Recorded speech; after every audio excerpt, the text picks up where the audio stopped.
আসসালামু আলাইকুম। বাংলা রান্না থেকে আমি তাসমি বলছি। আজ আমি আপনাদের দেখাবো কিভাবে ঝরঝরে পোলাও তৈরি করতে হয়। আমি এখানে 3 গ্লাস পরিমাণ চাল নিয়েছি। একটি পাত্রে আমি 1 কাপ সয়াবিন তেল দিয়েছি আর 2টি তেজপাতা কেটে দিয়েছি। 2টি মাঝারি সাইজের পেঁয়াজ কুচি করে আমি দিয়ে দিয়েছি। পেঁয়াজগুলো ব্রাউনিশ কালার হয়ে আসলে আমি পোলাও চালগুলো দিয়ে দিয়েছি।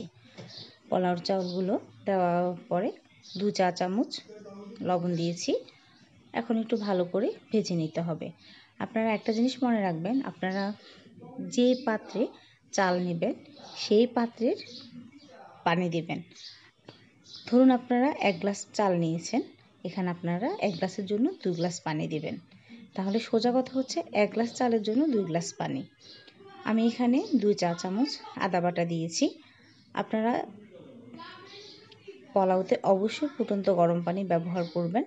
আমি এখানে যেহেতু 3 গ্লাস চাল নিয়েছি, আমি এখানে 6 গ্লাস পানি দিয়ে দিয়েছি। 10 মিনিট আমি পোলাওগুলো মাঝারি আছে সিদ্ধ হতে দিব। 10 মিনিট পরে আমি আবার ফিরে আসলাম। আপনারা দেখতে পাচ্ছেন আমার পোলাওগুলো পানি শুকিয়ে গিয়েছে। পোলাওগুলো আমার দেখেন কোনো পানি নেই, একদম ঝরঝরা হয়ে গিয়েছে। আপনারা যদি পানির মেজারমেন্টটা ঠিক রাখতে চান তাহলে আমি যেভাবে বলেছি ওইভাবে পানি দিবেন। যারা একেবারেই নতুন তারা এই টিপসে পোলাও করলে পোলাওগুলো খুবই ঝরঝরা হবে, নরমও হবে।